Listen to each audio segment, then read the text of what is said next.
Depois de um início de ano ruim com Juan Carlos Osório, o Atlético Paranaense definiu o Cuca como novo treinador. E no vídeo de hoje eu vou te mostrar quais os primeiros padrões ofensivos já observados no Furacão com o novo comandante.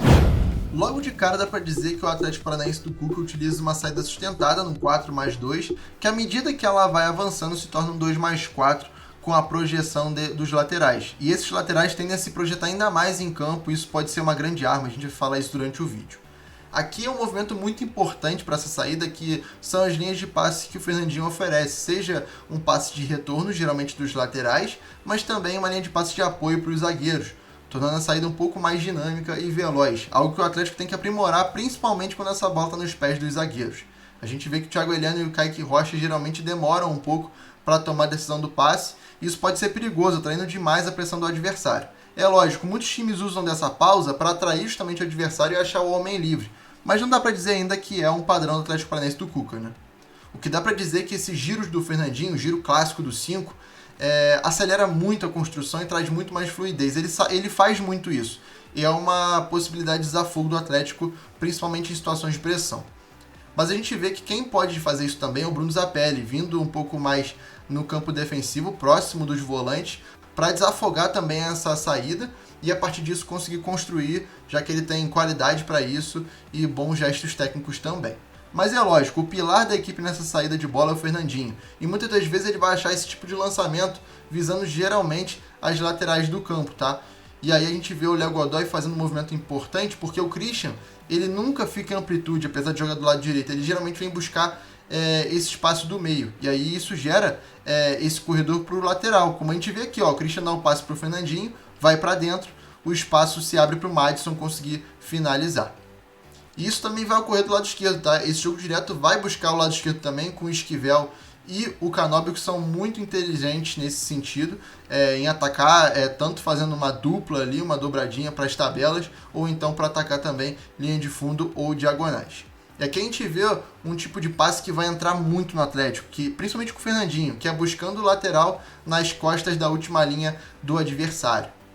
E isso vai sair não só com o Fernandinho, tá? Mas com outros jogadores, com o Eric, com os outros volantes, enfim. Isso parece ser um padrão realmente do time do Cuca.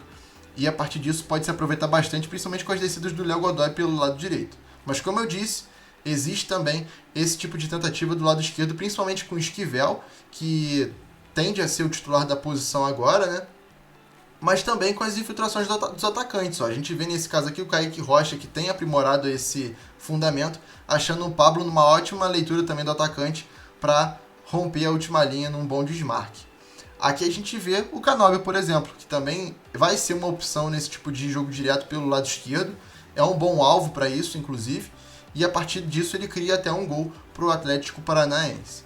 Aqui a gente vê um aspecto importante, que é o vencer os duelos aéreos em campo ofensivo e como o Atlético consegue povoar bem essas zonas. E a partir disso consegue até gerar bons lances, como nesse caso do Pablo, em que consegue fazer uma tabela e acaba perdendo o gol. A gente vai ver que o Mastriani vai conseguir fazer isso também, mas geralmente atacando profundidade. E aqui a gente vai ver novamente o giro do Fernandinho, mas um giro um pouco mais forçado, porque a marcação está mais em cima. Mas ainda assim tira uma boa solução para achar o Mastriani, que vai conseguir geralmente ter mais velocidade que os zagueiros que ele enfrentar, conseguir vencer esse duelo, seja em velocidade, mas também no corpo, já que o Mastriani vai bem nessa. Inclusive nos pivôs, ó. A gente vê que o Mastriani iniciando jogada a partir da linha adversária, da última linha adversária, subindo junto com ele e consegue dar segmento na jogada.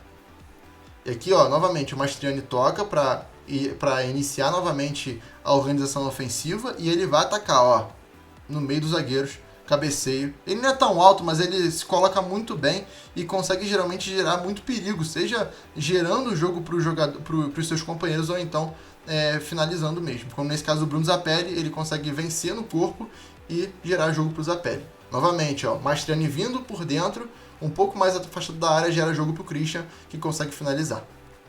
Dá para dizer que o Atlético já melhorou em relação ao início do ano, principalmente em organização. E também que os primeiros padrões ofensivos do Cuca estão muito pautados nas características que ele tem no elenco.